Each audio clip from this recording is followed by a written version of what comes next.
वजीर आजम नरेंद्र मोदी ने आज वीडियो कॉन्फ्रेंसिंग के जरिए कौमी हकूक इंसानी कमीशन NHRC के 28वीं यौम तासीस के प्रोग्राम में शिरकत की। इज्तिमा से खिताब करते हुए वज़ीर आज़म ने कहा कि हिंदुस्तान की जद्दोजहद, आज़ादी और इसकी तारीख इंसानी हुकूक और हिंदुस्तान के लिए इंसानी हुकूक के इख्तिदार का एक अजीम वसीला है।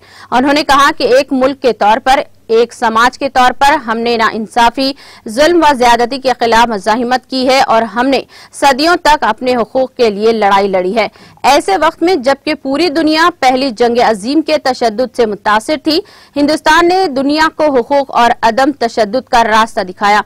वज़ीर आज़म ने गांधी जी को याद करते हुए वज़ीर आज़म ने कहा कि न सिर्फ हिंदुस्तान बल्कि पूरी दुनिया बापू को इंसानी हुकूक और इंसानी इख्तिदार की अलामत के तौर पर देखती है।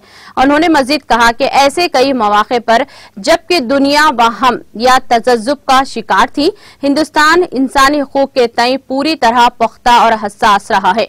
वज़ीर आज़म ने कहा कि इंसानी हुकूक का तस्वुर गरीबों के विकास से करीबी ताल्लुक रखता है। उन्होंने कहा कि जब गरीब से गरीब तर शख्स को हुकूमत की स्कीमों पर बराबर की हिस्सेदारी नहीं मिलती, उस वक्त हुकूक का सवाल उठता है। हमने ट्रिपल तलाक के खिलाफ कानून बनाकर मुस्लिम महिलाओं को नया अधिकार दिया है।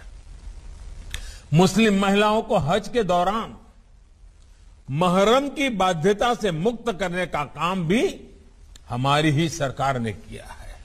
साथियों, भारत की नारी शक्ति के सामने आजादी के इतने दशकों बाद भी अनेक रुकावटें बनी हुई थी। बहुत से सेक्टर्स में उनकी एंट्री पर पाबंदी थी। महिलाओं के साथ इनजस्टिस हो रहा था। आज महिलाओं के लिए काम के अनेक सेक्टर्स को खोला गया है। वो 24 घंटे सुरक्षा के साथ काम कर सके, इसे सुनिश्चित किया जा रहा है। दुनिया के बड़े बड़े देश ऐसा नहीं कर पा रहे हैं, लेकिन भारत आज करियर वुमेन को 26 हफ्ते की पेड मैटरनिटी लीव दे रहा है। साथियों, जब उस महिला को 26 सप्ताह की छुट्टी मिलती है ना, वो एक प्रकार से वो नवजात बच्चे के अधिकार की रक्षा करता है। उसका अधिकार है उसकी मां के साथ जिंदगी बिताने का, वो अधिकार उसको मिलता है। शायद अभी तक तो हमारे कानून की किताबों में सारे उल्लेख नहीं आए होंगे। साथियों, बेटियों की सुरक्षा से जुड़े भी अनेक कानूनी कदम बीते सालों में उठाए गए हैं।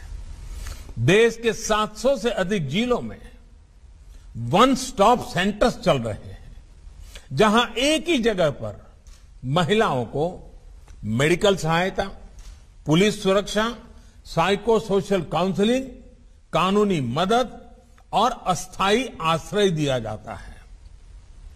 महिलाओं के साथ होने वाले अपराधों की जल्द से जल्द सुनवाई हो, इसके लिए देश भर में 650 से ज्यादा फास्ट ट्रैक कोर्ट्स बनाई गई है। रेप जैसे जघन्य अपराध के लिए मौत की सजा का प्रावधान भी किया गया है।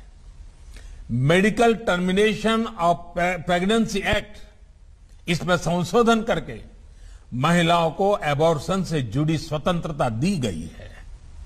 सुरक्षित और कानूनी एबॉर्शन का रास्ता मिलने से महिलाओं के जीवन। नाज़रीन, हमारे TTV न्यूज को सब्सक्राइब करें, बेल आइकॉन को प्रेस करें, शेयर करें और लाइक करना ना भूलें। और किसी भी एडवर्टाइजमेंट के लिए हमारे इस नंबर पर कांटेक्ट करें। हमारा नंबर है 9550102020 पर।